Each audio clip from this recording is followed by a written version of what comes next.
Happy day after deadline. Yeah. Happy day. A little bit of a relief, or we're excited, I'm sure, too, to get some new guys in here. Yeah, I think we, filled some spaces that we needed filled. With both forwards, they're both, have played center. Even though Razovic has played mostly the wing, just in talking with him and knowing his past, he has played center. He is a centerman, has played center, so I feel like it's always good to have center depth inside of your lineup. And then again, picking up another defenseman, I think that's a real positive as well. So just trying to prepare for a stretch and playoff run. Are the new guys going to be in the lineup tonight? We're working through a few things in the room down there, but there'll be players in the lineup. But I'm working through some stuff. I was going to say, Rosovic's the one guy we haven't had a chance to really ask you about yet, so just your thoughts on him. He brings, I've always liked the way he played the game. He brings speed, the puck's on his stick. I think he's got a good shot.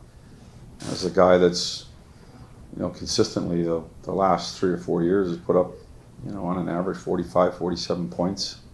And so just comes in and gives us another piece to add to the forward group. But I like his speed. The fact that he plays right wing, has played some center. I just think that gives a good balance to what he brings to the table. Is he a guy where you have no problem putting him on any line? I think he can go up and down the lineup, yeah. I mean, I wouldn't mind seeing a few shifts at center just to keep him in that mix, and I feel like he's more on the wing for us, but you just never know. And so he'll play wing, but I'd see him a few shifts in center.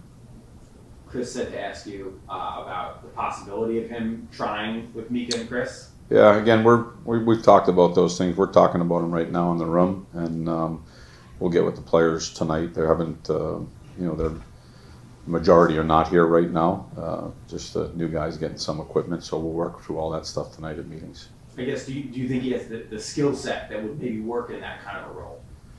I do think that there's potential for that to work. Yeah, I mean he was in that role. I think when he played us, he was with, I think it was Boone and Johnny, and so he's got that potential to play on a line like that. Yes. Any thoughts on Trubis and how you deal with him not being? Yeah, that's tough. I mean, he's he's a leader of this team. He brings a certain style of play that we'll miss. He's physical. He plays great defense for us. He carries a lot of the tough minutes and the heavy workload, and so other guys are going to have to step up. It's a great opportunity for somebody to step up and push into that position.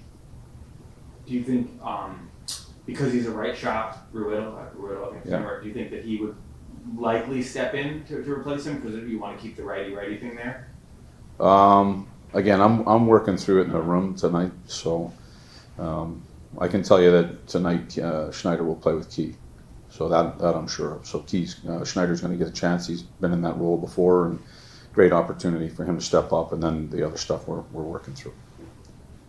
What did you think of what the other named Stanley Cup contenders did? Vegas, Florida. In terms of not really for me to comment on. Like, there's a lot of players that go to different places, and there's no crystal ball to the end. I can't remember if I'm correct here, so don't quote me on it, but I think it was St. Louis who won the Cup, made no moves. Everybody's making all these moves, and I think, am I right on that? Didn't St. Louis make very few, if any, impact moves? Well, they fired the coach. Yeah, okay, that was way before, though. That wasn't at the deadline, right? So they go to the deadline, they don't do anything, and they end up going on and winning the Cup. So I don't believe that there's a clear path to it. And it's the team who's playing well, who can get everything turning at the right time of the year, and there's a lot of things that have to go well, and you need good health, and there's a bunch of things that have to happen, but I don't know if there's a crystal ball to say, or a magic potion that says this is what you need to do. So obviously a lot of players moved yesterday. I thought we did a really good job of filling the needs that we needed, with regard to centermen, especially Wenberg, filling that spot, and then having Jack come in and being a dual player, and he'll get an opportunity to play with some players as well. So I thought, in depth on defense, I thought that we did what we needed to do. With Wenberg, I think you mentioned a day or two ago that you like the fact that he has been used as a checking center, Yeah. and you could have a checking line. Is that something that you are more inclined to do in the playoffs as opposed to the regular season matchup line? I mean, I've done that already this year. Yeah. You know, it just has, it's been with different players. There's Right. been a line that's taken on some responsibility of defensive zone starts and against top players, top lines. I do think it's important to have a line that you really count on to fill that role. And so he definitely, I think, as we move through and try and put the lines together in the last 20 games here, that's something definitely to keep an eye on.